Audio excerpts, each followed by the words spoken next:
Le froid, longtemps un ennemi, aujourd'hui un fabuleux allié. Aussi loin que je me souvienne, j'ai toujours été assez frileux, notamment en période hivernale. J'étais souvent très malade, crise d'asthme, rhume, bronchite, diarrhée, sinusite, toux, mal de gorge, nez qui coule, grande frilosité, etc. Je percevais le froid comme un ennemi et j'accusais toujours de mon état le fait d'habiter dans les Vosges, région froide, accumulant toujours plus de couches de vêtements, de couettes, etc., tout en étant collé au radiateur. Le froid était mon ennemi. Il y a 7 ans, quand j'ai changé mon alimentation, à l'époque, 100% cru, fruits, feuilles, noix et légumes, et une partie de mon hygiène de vie, orientation, exercice physique, travail personnel, estime de soi, mental, environnement, tous ces symptômes et ces dites maladies sont partis de mon quotidien à l'exception de la frilosité, améliorée mais toujours présente à tout moment de l'année. L'hiver qui suivit fut immensément plus agréable que tous les hivers précédents car je n'étais tout simplement plus maladif, comme je me définissais, mais au contraire j'avais une excellente énergie. Le froid n'était alors plus un ennemi, mais toujours grandement redouté. À l'époque, mon regard sur la santé et surtout l'alimentation était encore sensiblement dogmatique et manquant de nuances. Avec seulement 2 ans d'expérience, je manquais encore d'outils et de connaissances pour avoir un regard véritablement holistique de la santé, prenant en compte le terrain et le mode de vie global. 6 à 7 mois plus tard, je me rends compte, d'après mon terrain, acide déminéralisé, et mon tempérament nerveux, avec certaines faiblesses pulmonaires par rapport à la moyenne des gens, que mon alimentation n'est pas adaptée ni optimisée. Entre autres, je mange beaucoup trop de fruits acides et semi-acides, qui contiennent des acides faibles volatiles, éliminés par les poumons et que j'ai du mal à oxyder. En adaptant beaucoup mieux mon mode alimentaire, je parviens à améliorer rapidement et grandement ma frilosité. Les hivers passaient et je me sentais toujours mieux avec plus d'énergie. En revanche, selon les rythmes de vie, toujours plus ou moins en manque de repos car passionné et extrêmement investi dans les activités qui me passionnent, j'étais toujours plus ou moins frileux, surtout l'hiver. Le froid n'était plus un ennemi, mais toujours autant redouté et mal reçu. Bien que m'étant renforcé à plusieurs niveaux, j'étais encore mal adapté au froid. L'adaptation. Ah, ce mot a toujours résonné en moi et j'ai toujours cherché à m'y apprêter. Seulement, comme la plupart d'entre nous, et à bien des niveaux, nous pensons parfois que certaines situations sont un peu inchangeables, que nous en sommes tributaires et que nous ne pouvons pas vraiment nous y accommoder, alors nous prenons la fuite. Dans certains cas, la fuite est la clé pour s'adapter. Pour ce qui est du froid, pour mon cas, l'adaptation a longtemps été la fuite. Je suis resté avec l'idée que fuir le froid était la meilleure adaptation. Malgré mes activités et projets dans les Vosges avec l'association, j'envisageais souvent l'idée, en hiver surtout, qu'il serait peut-être préférable de chercher à déménager dans le sud de la France, voire dans un pays tropical. En même temps, cela faisait sens pour moi, par le simple fait que, physiologiquement parlant, nous sommes bien plus adaptés à vivre dans des environnements chauds, naturellement abondants de fruits, de légumes, de feuilles, de noix, etc., que dans des environnements froids, la banquise, la glace, où la végétation se fait rare. En 2017, toujours présent dans les Vosges et toujours pas prêt d'en partir, je commence à m'intéresser à Wim Hof et sa méthode, sans m'y investir, en mettant cela en relation avec la loi de l'Hormèse, dont Wim ne parle pas. Le froid n'était plus un ennemi, mais toujours et autant grandement redouté. Début de l'année 2018, je rencontre Pierre Dufraisse, et là, c'est le drame. Non, je rigole. Bien entendu que non. C'est tout le contraire. C'est une explosion de noradrénaline. C'est la personne qui m'a donné le petit coup de pouce nécessaire pour passer de la théorie à la pratique. Pierre fournit un travail fabuleux sur la loi de l'Hormèse. L'exposition volontaire au froid et au chaud, l'exercice physique à haute intensité sur intervalle, la respiration et le jeûne intermittent, qui est juste totalement motivant et hallucinant. Pierre est une sacrée dose d'adrénaline, à lui tout seul, et j'ai la chance à ce moment d'être en contact avec lui. Un mois après, c'est parti, je saute dans le bain froid. Bien entendu, je me suis exposé volontairement au froid progressivement, en respectant ma capacité de résistance, mon ressenti et en appliquant parfaitement la méthode. Je n'ai pas sauté dans le grand bain sans savoir nager au préalable. À ce stade de lecture, toi qui lis ces lignes, tu te demandes sûrement, si tu ne connais pas bien sûr, l'hormèse, Wim Hof, l'exposition au froid, c'est quoi tout ça? À quoi ça sert-il? Eh bien l'hormèse, c'est une fabuleuse loi du vivant qui rappelle que tout être vivant, soumis à un stress intense de courte durée, respectant sa capacité d'adaptation, voit son organisme se renforcer. Alors comment ça marche? Je t'explique tout ça dans une vidéo que j'aurai mis en lien justement dans le descriptif de cette vidéo.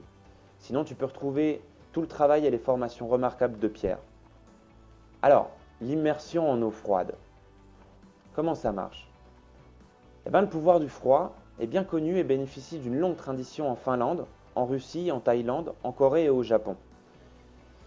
Une meilleure mémoire, une meilleure humeur, une meilleure énergie sont souvent rapportées, mais également une amélioration des symptômes de ceux qui souffrent de douleurs chroniques, de rhumatisme et d'asthme, de frilosité, etc.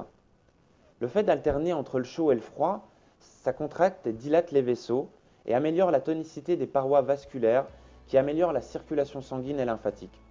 L'exposition au froid cause une contraction complète du corps qui a tendance à propulser le liquide lymphatique de façon plus efficace à travers le système. Cela aide le corps à se débarrasser des déchets et toxines environnementales. L'exposition au froid fait que le corps relâche des endorphines qui améliorent la circulation sanguine. Les nutriments se rendent donc mieux à tous les tissus, y compris le cerveau. L'effet est donc une amélioration des symptômes de dépression, d'insomnie, d'anxiété et de léthargie mentale chez certains individus. Ça aide également à avoir une meilleure utilisation des poumons et donc une meilleure prise et utilisation de l'oxygène. L'exposition au froid améliore la thermogénèse et permet au corps d'être plus adapté aux changements de température qu'on connaît bien ici par exemple dans les Vosges. Cela fait que notre corps répond à ce stress de façon plus efficace. On appelle ce stress le stress thermique et c'est l'un des 7 stresseurs principaux. L'exposition au froid stimule notre métabolisme. Ça augmente le gras brun qui contient plus de mitochondries et plus métaboliquement actif que le gras blanc. Le gras brun a un effet anti-âge qui nous protège contre l'obésité et réduit nos risques de maladies dégénératives. Alors effectivement, il en va de la logique même que plus nous apporterons de vêtements, de chauffage artificiel et que nous ne sortirons pas dehors lorsqu'il fait froid, moins notre corps sera adapté à se chauffer par lui-même. Si tu veux comprendre davantage, tu peux lire mon article que j'ai mis pareil en lien dans le descriptif de cette vidéo. Alors effectivement, avoir du gras, graisse blanche, ne permet pas une meilleure thermorégulation et n'agit pas comme une couche de protection contre le froid, comme la pensée populaire le veut. On pense à tort que les personnes minces sont moins résistantes au froid que celles qui ont, on dirait, en bon point. Physiologiquement, il est largement démontré que les personnes en surpoids ont une production de graisse brune bien inférieure aux personnes de poids de forme. Si la personne mince a froid, c'est pour bien d'autres raisons, mais que l'on n'abordera pas ici. L'exposition au froid, ça stimule également le système immunitaire et ceux qui le pratiquent régulièrement auraient un effet protecteur contre les cancers, les rhumes et les grippes, les hémorroïdes et les varices. Tous ces bénéfices peuvent se ressentir à une condition primordiale. Débuter tranquillement, commencer par des douches froides et de faible durée, à son rythme en prenant connaissance et en appliquant parfaitement la méthode, connaître et respecter la loi de l'hormèse et ses principes, et ainsi nous pourrons, à notre rythme, augmenter l'intensité et la longueur de l'exposition dans le temps. Lorsque nous y sommes adaptés, le sentiment en sortant est juste incroyable. Alors, attention, ne pas s'exposer au froid ou prendre des douches froides si vous êtes enceinte avec une condition ou historique de maladie cardiovasculaire ou avec des dysfonctionnements de l'axe HHS importants, fatigue surrénalienne. À voir avec un spécialiste de santé. Si tu en recherches de preuves ou des preuves, des arguments pour appuyer tout ça, je te conseille de prendre le temps de regarder le travail et les expériences de Pierre, de moi-même sur le sujet, et de t'intéresser à l'hormèse, ainsi qu'aux travaux scientifiques liés à Wim Hof. Aujourd'hui, 1 an et demi de pratique après, I like the cold.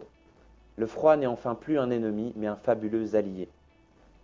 Ce que je pourrais dire pour conclure ce témoignage, c'est que je suis ébloui de voir et de constater toujours de plus en plus, d'année en année, combien le pouvoir du corps humain est magnifique. Combien j'ai pu mesurer et voir ma capacité d'adaptation et de résistance au froid considérablement améliorée. J'étais frileux, aujourd'hui je peux m'immerger plus de 10 minutes dans de l'eau à 0 degré. C'est dire combien ma thermorégulation est efficace. Le plus remarquable pour moi, c'est l'état de bien-être et de méditation profond que je peux ressentir pendant l'immersion, qui me donne un esprit toujours plus clair et relâché en sortant. Aujourd'hui, c'est décidé. Je pars en Sibérie. Non, je rigole. Mais par contre, la peur, le manque d'adaptation et de résistance au froid sont désormais derrière moi. Donc les Vosges, région froide, c'est chez moi et j'y reste. Voilà, bah, j'espère que ça t'a plu. Un grand merci d'avance pour tes partages et je te serai très reconnaissant de mettre un like et ou de bien vouloir en commentaire mettre juste un petit mot ou un émoticône afin que ce post soit actif. Je tiens à en profiter pour remercier du fond du cœur mon ami Pierre Dufraisse pour m'avoir grandement motivé.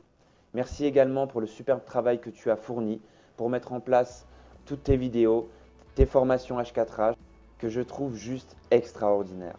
C'est pour ça que je t'invite vraiment à t'y intéresser et à surtout t'intéresser au travail de Pierre sur l'Hormèse. Je te mettrai les liens de sa chaîne YouTube et les liens vers la description de la formation H4H dans le descriptif de cette vidéo. Voilà, je t'envoie comme d'habitude plein de paix, plein d'amour, de joie et de lumière et je te dis à très bientôt pour de prochaines vidéos.